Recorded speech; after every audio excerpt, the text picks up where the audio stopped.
kapangyarihan ng Diyos, ano ang ibibigay mo? Sa ginagawa ng Diyos sa iyo, ano ang ibibigay mo?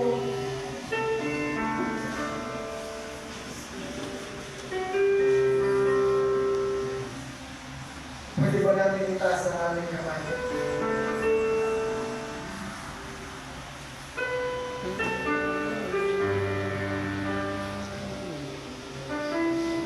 As you raise up your hands, it is a sign of surrender.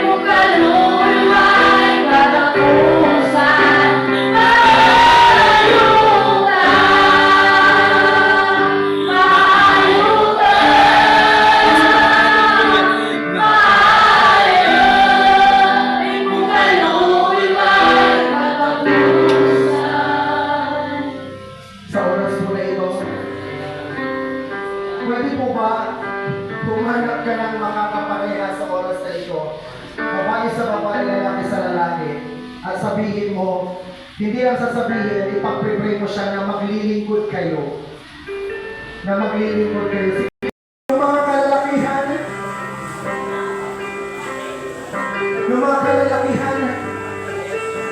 sige po, ipag-pray nyo siya.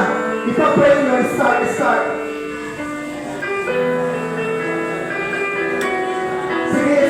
Maglilingkod tayo sa Panginoon. Maglilingkod tayo. Ibigay mo ang Panginoon sa Panginoon. Ang iyong kaloob, hangtod sa kahangturan, may katapusan. Sa mga ibigay mo, isuko mo na ang buhay mo kay Lord. Ipag-pray mo siya. Ipag-pray mo siya na. Isuko mo na ang buhay mo sa Panginoon. At ikaw din. Hangtod sa kahangturan. Maging totoo kayo sa Panginoon. Sige, encourage mo siya na maglingkod. Para tayo maglingkod. Sama-sama tayo maglingkod. Hindi tayo makakasabay. May katapusan. Hindi ka mawawala kay lahat.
Katapusan.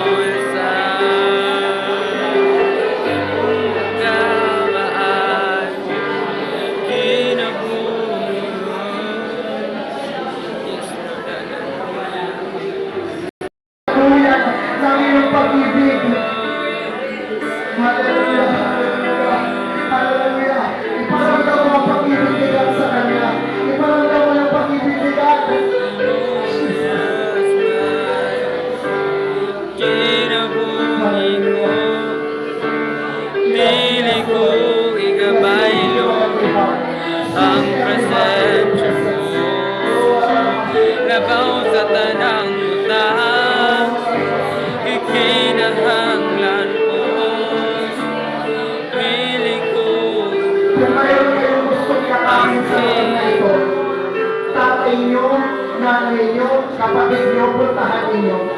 Puntahan ninyo.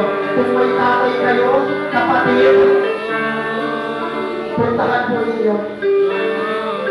Kung may tatay kayo,